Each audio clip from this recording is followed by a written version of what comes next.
Good morning, students. I hope you all are doing well.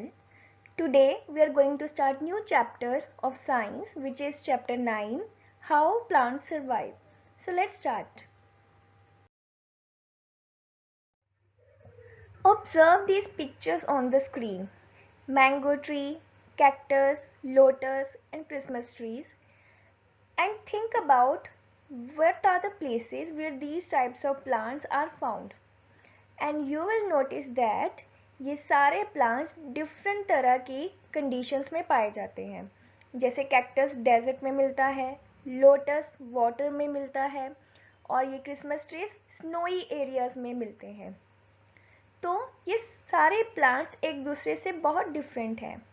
In the same way जितने भी plants हैं उनको major 2 categories में divide करते हैं. First category of plants is the plants which are found on the land. जो land पे हमें मिलते हैं, ज़मीन पे जो उगते हैं वो सारे plants और trees.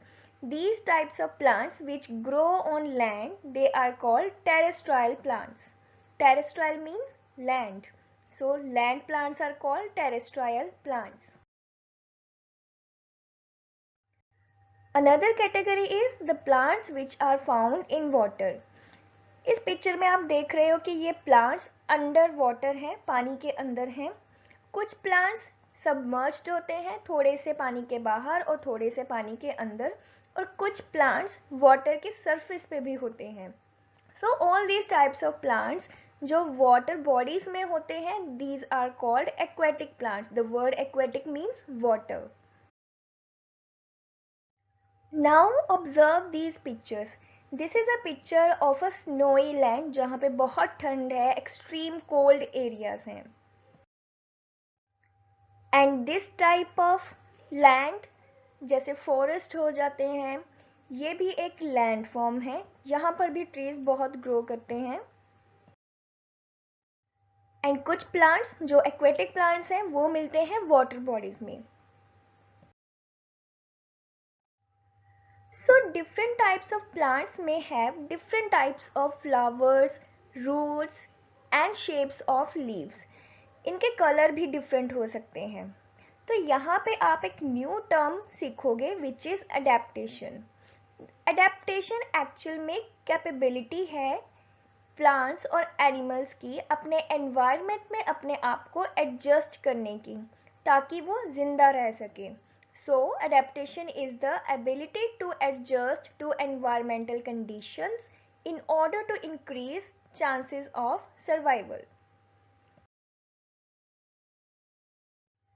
Different types of plants are found in the different types of landforms. First we will only discuss the terrestrial plants. Terrestrial plants are those which are found on the land. Observe this type of landforms. इस तरह के landforms को planes बोलते हैं. Planes वो landforms होते हैं जहाँ पे कोई भी हिल्स और माउंटेन्स नहीं होते हैं, ये बिल्कुल सीधे सीधे लैंड्स होते हैं. प्लेन्स पे एग्रीकल्चर बहुत किया जा सकता है क्योंकि एग्रीकल्चर के लिए हमें सीधी सीधी ज़मीनें चाहिए होती हैं. Next type of landform is mountains. Mountains are those areas where hills and peaks are found. यहाँ पे बहुत ठंड भी होती है और यहाँ पे पाए जाने वाले ट्रीज प्लेन्स पे मिलने वाले ट्रीज से डिफरेंट होते हैं. Next type of landform is deserts. Deserts वो एरियाज होता है जहाँ पे बहुत हॉट क्लाइमेट होता है and sandy soil is found there. इतनी गर्मी होती है कि वहाँ पे सर्वाइवल बहुत डिफिकल्ट होता है. Swampy land is the another type of landform. It is also known as marshy land. Picture में देखने से आपको लग रहा होगा कि ये वाटर बॉडी है, but it is not the water body. Swampy land ऐसा लैंड होता है जहाँ पे बहुत ही ज़्यादा मडी वाटरी सॉइल होती है. इसको दलदल भी कहा जाता है. And this type of lands are found in the areas of wet climate जहाँ पे बहुत बारिश होती है और ये फॉरेस्ट में थोड़ी थोड़ी प्लेसेस के बाद मिल जाते हैं. So these were the different types of landforms. Now we will discuss that which type of plants are found in which type of landforms. First we are going to discuss about plains. Plains are the places with warm climate. वहाँ पे warm climate रहता है and वहाँ पे बड़े बड़े lush green trees मिलते हैं such as mango, peepal, neem, etc. Generally, the trees which are found in plains are categorized in two categories. First is evergreen trees and second one is deciduous trees.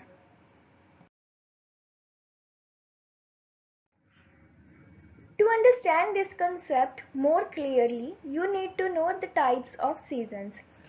We have summer season, winters, rainy, spring and autumn. So, in the autumn seasons, most of the trees shed their leaves. तो evergreen trees, ये word से आपको पता चल रहा है evergreen, जो हमेशा ग्रीन रहे. So these are the trees which do not shed their leaves during winters और ऑटम सीजन. ये किसी भी सीजन में अपने ट्रीज गिराते नहीं हैं.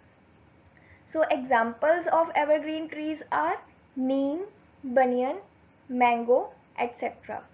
ये ऐसे ट्रीज होते हैं जिनके ऊपर पूरे साल भर में लीव्स रहते हैं और ये किसी भी सीजन में अपने लीव्स गिराते नहीं हैं. And the second type is deciduous trees. On the contrary, the trees which shed their leaves in autumn season, they are called deciduous trees. Examples are coconut, rubber, teak, etc. So here I have tabulated the differences between evergreen and deciduous trees. Evergreen trees bear leaves throughout the year. इनके ऊपर पूरे साल में leaves रहते हैं. But on the other hand, deciduous trees shed their leaves seasonally. ये autumn और winter season में extreme cold से बचने के लिए अपने leaves गिरा देते हैं और उनकी place पे spring season में new leaves आते हैं. Evergreen trees, they generally grow in heavy rainfall areas, but the deciduous trees, they grow in warm areas जहाँ पे warm climate रहता है. Evergreen trees के leaves green रहते हैं, but deciduous trees के leaves fade हो जाते हैं, उनका color change हो जाता है, वो थोड़े से yellowish और brown हो जाते हैं और वो पूरे साल भर में green नहीं रहते हैं. Evergreen trees अपने leaves shed नहीं करते हैं, deciduous trees अपने लीव शेड कर देते हैं. So these were the basic differences between evergreen and deciduous trees. So after plains, this is the another land form which is marshy और swampy land. यहाँ पे भी कुछ ट्रीज मिलते हैं. ये पिक्चर को अगर आप बिल्कुल ध्यान से ऑब्जर्व करोगे तो यहाँ पे आपको कुछ स्टिक्स जैसी फॉर्मेशंस दिखाई देंगी. ये स्टिक्स जैसे फॉर्मेशंस क्या हैं? ये एक्चुअल में ये ट्रीज की रूट्स हैं. ये रूट्स बाहर आ गई हैं because generally roots are found under the ground, but यहाँ पे ये ट्रीज एयर में है, हवा में है. ऐसे क्यों है? I have told you earlier that marshy land में बहुत ज़्यादा वाटर कंटेंट होता है. तो सॉइल के बीच में जो स्पेसेस होती है जहाँ से रूट्स ब्रीथ करती हैं, ऑक्सीजन लेती हैं, वो स्पेस वाटर फिल कर लेता है. So there is no air and no oxygen inside the soil. तो रूट्स को ब्रीथ करने के लिए ग्राउंड से बाहर आना पड़ता है, तो ये एयर में होती हैं. That's why these are called aerial roots और breathing roots. ये जो ट्रीज देख रहे हो आप, ये ट्रीज है मैनग्रोव्स के. इंडिया में सुंदरबंस जो एरिया है, लैंड है, वहाँ पे ये मैनग्रोव्स ट्रीज बहुत मिलते हैं. This is the another picture. You can observe that roots have come out of the ground to breathe. That's why these are also known as breathing roots. Desert area is the next type of landform. Deserts generally ऐसे places होती हैं where extremely hot climate is found and there is always scarcity of food and water. वहाँ पे पानी और खाने की हमेशा कमी रहती है. तो प्लांट्स जो डेजर्ट एरियाज में मिलते हैं वो अपने आप को ऐसे एडजस्ट कर लेते हैं so that they can survive in the extremely hot climate and in the scarcity of water. तो cactus is the plant which is commonly found in desert areas. Cactus की ऐसे बहुत सारी फीचर्स हैं जिसकी वजह से वो डेजर्ट्स में सर्वाइव कर सकता है. Let's discuss the features of cactus plant which enable it to survive in the hot climate of desert. First is store water in stems. If you have ever observed a cactus plant, तो आपने notice किया होगा कि cactus plant के जो stems हैं वो कभी कभी बहुत ब्रॉड होते हैं और कभी कभी काफ़ी स्वॉलन से होते हैं because they contain water in it. और वो वाटर वो बाद में फोटोसिंथेसिस के लिए यूज करते हैं. Second is spines in place of leaves which leads to less transpiration. Yes, transpiration is the process by which plant lose the excess water. But क्योंकि deserts में already water की इतनी कमी होती है तो plant अपना water loss नहीं करना चाहते. तो जो उनके leaves हैं वो actually reduce होके बन गए हैं spines, thorns बन गए हैं जो कांटे आपको cactus plants पे दिखते हैं ताकि ट्रांसपीरेशन लेस हो सके और ये ना के बराबर होती है. Next is photosynthesis takes place in stem. As stems are of green color in cactus, that's why photosynthesis take place in stem and there are no leaves. Next is long roots.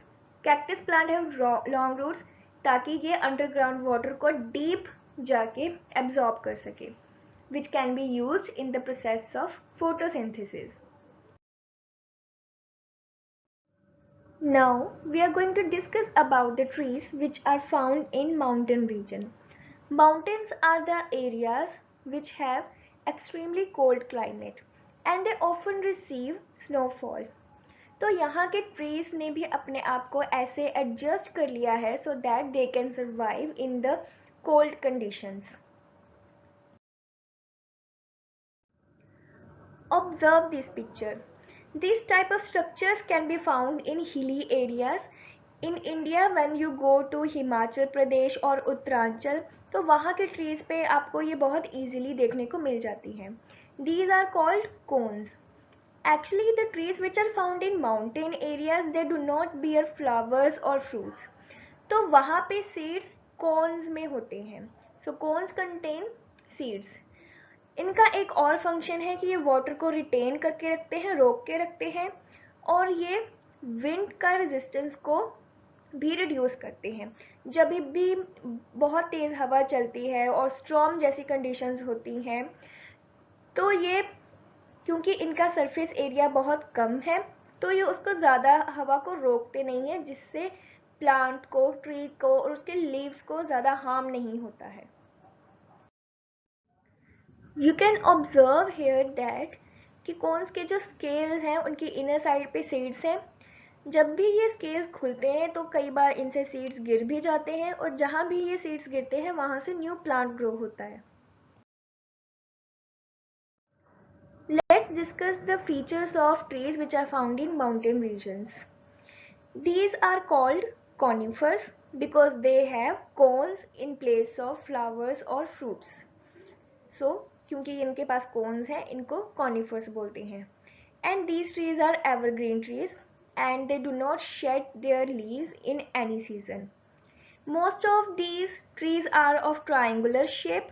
Triangular shape होने का एक बहुत बड़ा reason है क्योंकि जब भी snowfall होता है तो स्नो ऊपर से स्लाइड करके नीचे ग्राउंड पे गिर जाती है. ट्रीज के ऊपर कभी भी स्नो स्टे नहीं करती. Next is they have needle like leaves. Again वहाँ पे जो लीव्स होती हैं वो नीडल की शेप में हो जाती हैं ताकि वाटर लॉस कम से कम हो. And they have vaccine coating on the leaves. Leave से वैक्सी कोटिंग इसलिए होती है ताकि स्नोफॉल से लीव को नुकसान नहीं हो. इन जनरल ऑल्सो अगर आप किसी भी ट्री के लीव्स को ऑब्जर्व करोगे तो आपको एक साइड उसकी बहुत शाइनी अपीयर होगी. वो ट्रीज नेचुरली वो वैक्सी कोटिंग प्रोड्यूस करते हैं ताकि लीव्स खराब नहीं हो. Next is they have deep roots, ताकि वो ग्राउंड के बहुत नीचे जाके वाटर एब्जॉर्ब कर सके. And they have woody and brown stem. That's why branches of these trees are useful in the production of furniture. So that's all for today, students. Now you will revise these topics from the book as well. Read the chapter. Next topics will be covered in the next video. Till then, keep revising the chapter and solve the assignment. Thank you.